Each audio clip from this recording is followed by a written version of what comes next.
Assalamualaikum warahmatullahi wabarakatuh. Perkenalkan, nama saya Patosya Nova Putri. Saya akan mempresentasikan bagian 1, yaitu tentang konsep dan definisi bantuan luar negeri. Di sini konsepnya adalah bantuan asing atau luar negeri. Yang dimaksud di sini meliputi bantuan yang bersumber dari pemerintah maupun swasta dari negara lain. Yang dimaksud dari bantuan dari pemerintah yaitu bantuannya yaitu pinjaman dengan tingkat bunga rendah dengan jangka panjang waktu pembayaran yang relatif lebih lama.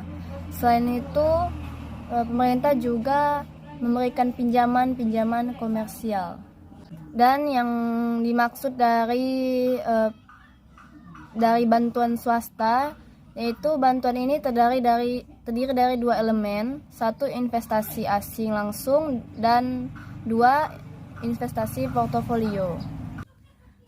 Dan di sini ada definisi bantuan luar negeri.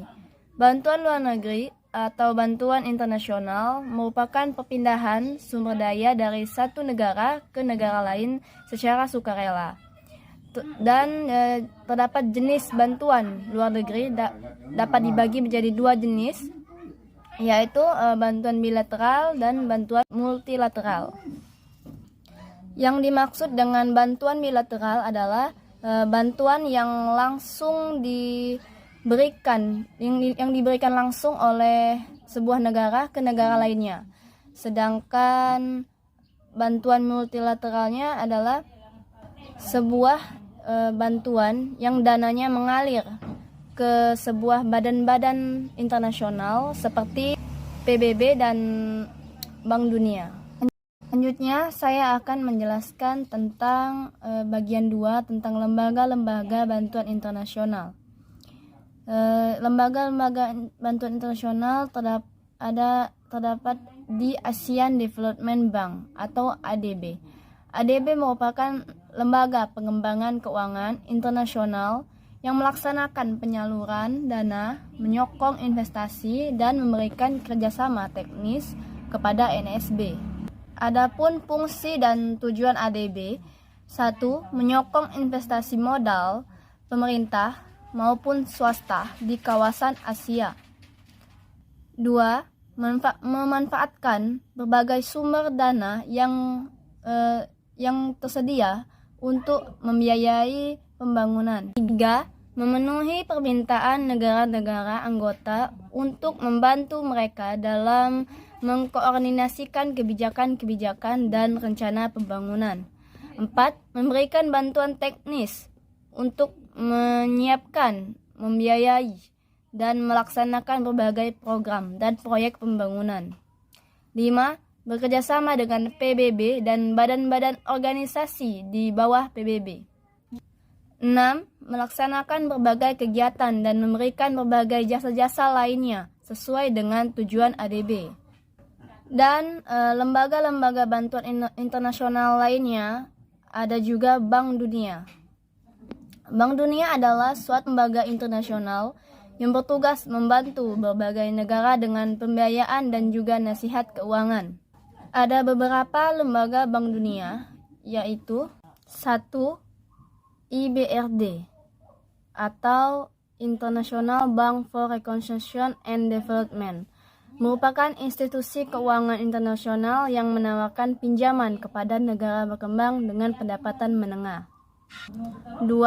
IMF atau International Monetary Fund adalah sebuah organisasi internasional di bidang keuangan yang memiliki peran dalam menstabilisasi nilai tukar mata uang, dan atau bisa juga adalah IMF itu adalah wadah untuk mempererat para negara yang ingin melakukan kerjasama moneter global, membantu perdagangan internasional, menjaga kestabilitasan keuangan, meningkatkan jumlah lapangan kerja. Dan ketiga, yaitu ada IFC, International Financial Corporation, adalah lembaga keuangan internasional yang menawarkan layanan investasi, konsultasi, dan pengelolaan aset. Dan keempat ada IDA atau International Development Association. IDA merupakan institusi dalam Bank Dunia, mempunyai misi membantu negara-negara berkembang miskin di dunia yang masuk kategori dengan memberikan hibah maupun pinjaman jangka panjang dan tidak berbunga atau berbunga rendah. Baiklah, ini saja yang bisa saya jelaskan. Saya akhiri. Wassalamualaikum warahmatullahi wabarakatuh. Assalamualaikum warahmatullahi wabarakatuh. Saya Kiki Adini dari kelas 3 RSC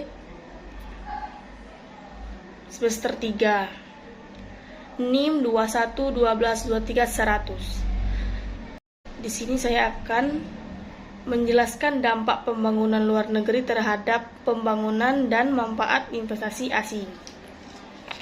Seperti kita ketahui, dengan menggunakan pendekatan Hadrodomar, mungkin akan lebih mudah bagi kita untuk menjelaskan peranan bantuan dan tabungan luar negeri dalam pembangunan.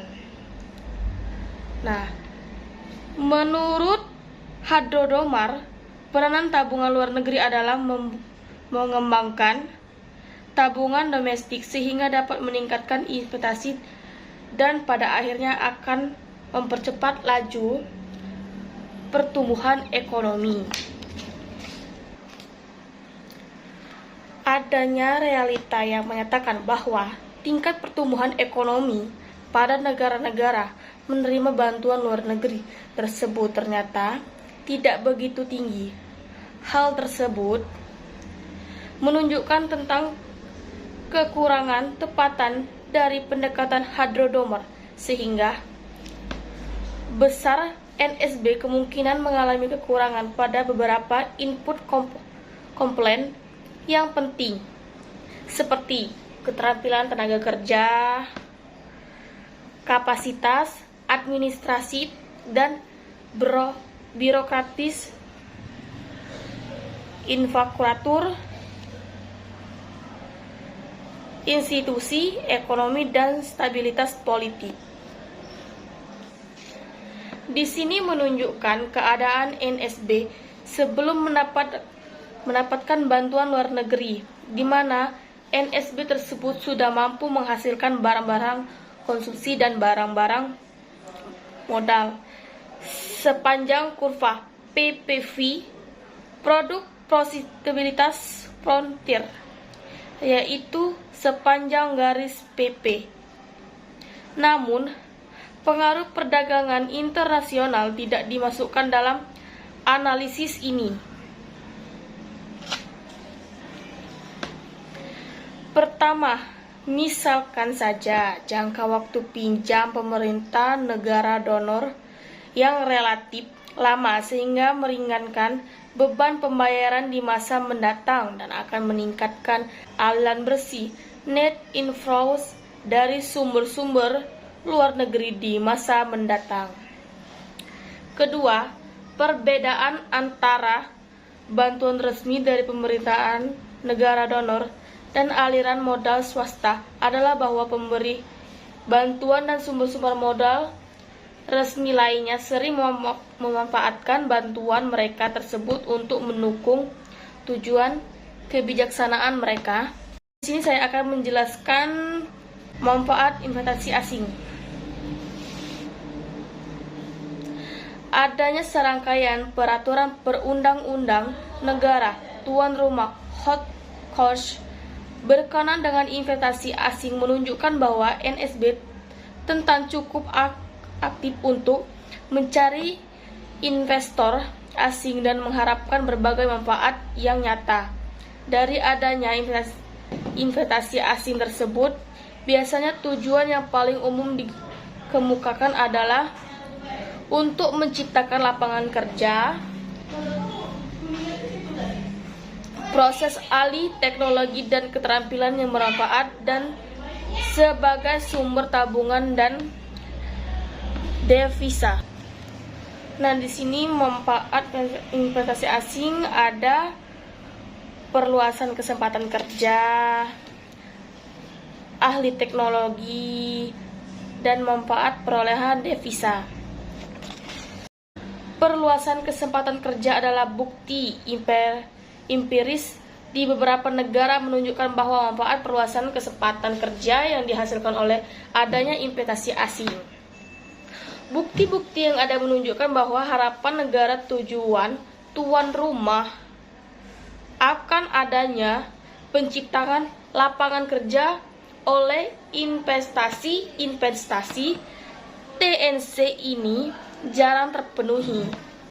Dan untuk ahli teknologi adalah manfaat pokok kedua yang diharapkan dari adanya investasi asing adalah proses ahli teknologi, keterampilan, dan know-how. Oleh karena itu banyak riset lapangan dan kegiatan pembangunan. Manfaat perolehan devisa. Manfaat ketiga yang diterima oleh NSB dari investasi asing adalah memperoleh tabungan dan mendapatkan cadang devisa. Dampak investasi TNC ini terhadap neraca pembayaran NSB telah menjadi sebuah kontroversi. Sekianlah dari saya, penjelasan dari saya.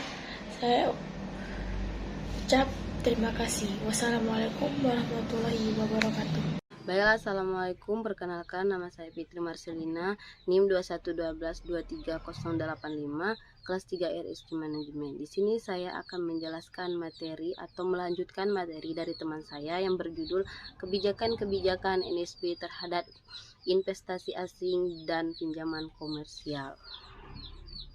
Pemerintahan NSB biasa menggunakan kebijakan restriktif dan insentif bagi perusahaan-perusahaan asing. Antara lain, kebijakan restriktif adalah 1. Persyaratan kinerja, 2. Hukum kejenuhan sarutasian, 3. Pengendalian repatriasi laba.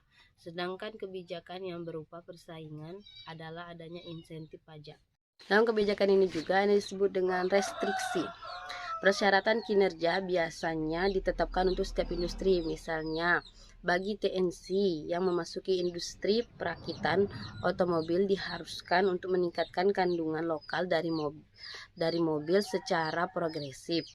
Sedangkan mereka yang memasuki bidang ekstraksi atau pengelolaan mineral diminta untuk melakukan investasi untuk industri pengelolaannya di masa yang akan datang.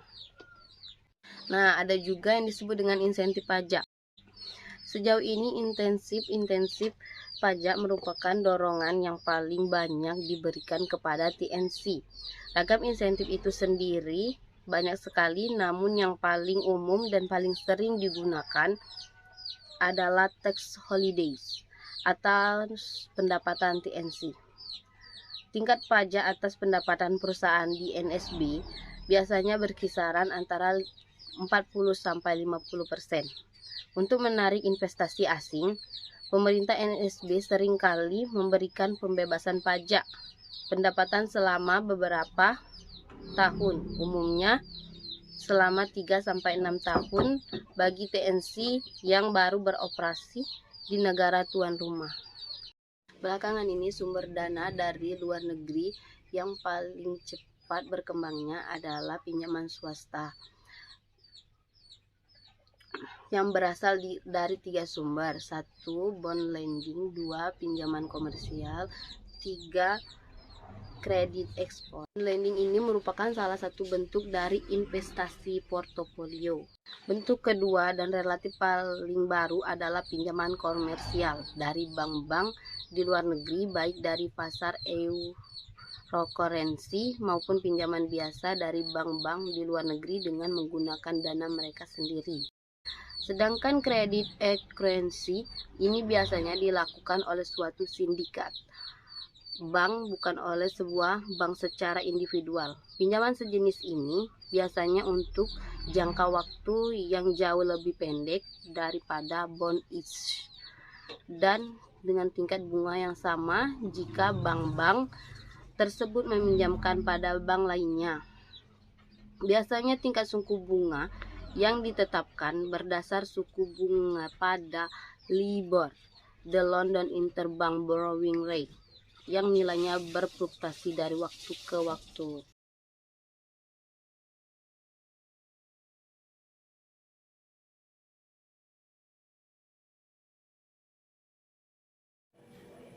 Assalamualaikum warahmatullahi wabarakatuh. Perkenalkan, nama saya Ebin Suherdi. Di sini saya akan menjelaskan teori perilaku tentang tabungan. Yang pertama adalah landasan teori. Perilaku menabung. Menabung adalah aktivitas yang berkaitan dengan penyimpanan, penyisian dari sebagian pendapatan dan konsumsi. Penyisian tersebut dilakukan dengan beberapa tujuan, yaitu disimpan atau bahkan penanaman modal yang produktif. Lalu, teori perilaku beralasan. Ashwar 1995 mengatakan bahwa secara sederhana, teori tindakan beralasan menyatakan bahwa individu akan melakukan suatu perbuatan apabila ia memandang perbuatan itu positif dan bila individu tersebut percaya bahwa orang lain ingin agar individu tersebut melakukan perbuatan tersebut. Teori ini menyatakan bahwa sikap mempengaruhi perilaku melalui suatu proses pengambilan keputusan yang teliti dan beralasan, dan dampaknya terbatas hanya pada 3 hal. Pertama, perilaku tidak banyak ditentukan oleh sikap umum, namun oleh sikap spesifik terhadap sesuatu. B. Perilaku terencana. Menurut Ramdhani 2008, model teoretik dari teori Planet Behavior, perilaku yang direncanakan mengandung berbagai variabel, yaitu 1. Latar belakang seperti usia, jenis kelamin dan suku, status sosial ekonomi, suasana hati, sifat kepribadian, dan pengetahuan mempengaruhi sikap dan perilaku individu terhadap suatu hal. Kedua, keyakinan perilaku, yaitu hal-hal yang diyakini oleh individu mengenai sebuah perilaku dari segi positif dan negatif. Sikap terhadap perilaku suatu kecenderungan untuk bereaksi secara efektif terhadap suatu perilaku dalam bentuk suka atau tidak suka pada perilaku tersebut. 3. Keyakinan normatif yang berkaitan dengan pengaruh lingkungan yang secara tegas dikembangkan oleh Lewin dalam field theory. 4. Norma subjektif adalah sejauh mana seorang memiliki motivasi untuk mengikuti pandangan orang terhadap perilaku yang akan dilakukannya. Lalu kedua, literasi keuangan. Literasi keuangan dapat didefinisikan sebagai kemampuan membaca, menganalisis, mengelola, dan mengomunikasikan kondisi keuangan personal (personal finansial) yang mempengaruhi kesejahteraan.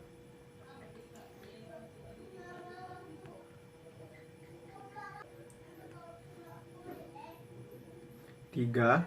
Sosialisasi orang tua. Keluarga merupakan lembaga terkecil yang terbentuk akibat adanya perkawinan. Fungsi utama keluarga adalah sebagai wahana tempat tinggal, tempat belajar untuk hidup, dan untuk mengembangkan kemampuan dalam berbagai hal, berlatih dan menghasilkan kasih sayang. Berlatih membangun kepercayaan antara sesama. Di sini ialah lingkungan dalam keluarga terdekat, lingkungan perkuliahan, lingkungan sekitar tempat tinggal, dan lingkungan kerjanya. Menurut Suri Amelia dalam 2018, indikator sosialisasi orang tua yaitu A. Mendorong cara mengelola uang yang benar, B. Mengenalkan uang pada anak, C. Diskusi tentang cara pengelolaan uang tepat, D. Pengalaman. 4. Teman sebaya. Teman sebaya adalah orang dengan tingkat umur dan kedewasaan yang kira-kira sama. Peer group dalam sekumpulan remaja sebaya yang punya tabungan erat dan saling bergantung. Perilaku untuk berkelompok menjadi bagian dari proses tumbuh dan berkembang yang dialami oleh pada masa remaja. Manusia tumbuh dan berkembang pada masa bayi ke masa dewasa melalui beberapa langkah dan jenjang. Kehidupan anak dalam menelusuri perkembangan itu pada dasarnya merupakan kemampuan. Lalu, yang terakhir adalah pengendalian diri. Kontrol diri adalah suatu kemampuan individu untuk membimbing dan mengatur dirinya sendiri dalam bentuk perilaku yang dapat membawa individu tersebut ke arah yang positif serta dapat mempertimbangkan keputusan yang akan diambil sesuai dengan keinginan individu. Agar tidak terjadi pengeluaran yang tidak terkontrol, maka dibutuhkan faktor psikologi yang mengendalikan, yaitu kontrol diri. Kontrol diri ini merupakan hal yang penting sebelum individu memutuskan untuk mengambil keputusan dalam berperilaku. Sekian materi yang saya jelaskan.